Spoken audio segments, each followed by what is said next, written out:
இயேசு கிறிஸ்துவின் நாமத்தினாலே என்னுடைய அன்பின் வாழ்த்துக்கள். இன்றைக்கான தேவ வார்த்தை என்ன அப்படின்னு கேட்டீங்கன்னாக்கா, யோவான் 7ஆம் அதிகாரம் 24 வசனத்துல தோற்றத்தின்படி நியாயத்தீர்ப்பு செய்யாமல் நீதியின்படி நியாயத்தீர்ப்பு செய்யுங்கன்ட்டு வசனம் இருக்குங்க.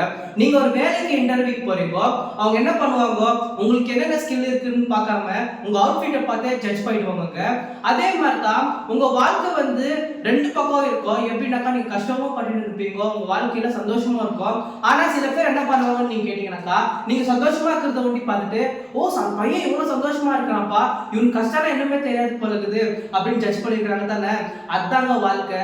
ஏன்னா கர்த்தருக்கு மட்டும் தான் நீங்க யாருன்னு தெரியும், நீங்க எவ்வளவு கஷ்டப்படுறீங்கன்னு தெரியும். ஆனா வெளியில இருக்கிற ஜனங்கள் பார்த்துட்டு என்ன சொல்லிடுவாங்கன்னாக்கா, ஓ பையன் இவ்வளவு சந்தோஷமா இருக்கிறான்ப்பா அப்படின்ட்டா ஜட்ஜ் பண்ணிடுவாங்க.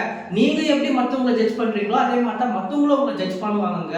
கர்த்தர் கூட தான் இருக்காரு, கர்த்தர் மட்டும் தான் உங்களை ஜட்ஜ் பண்ண முடியும். இந்த வீடியோ உங்களுக்கு பிடிச்சிருக்குன்னு நினைக்கிறேன். Thank you so much Raji. God bless you.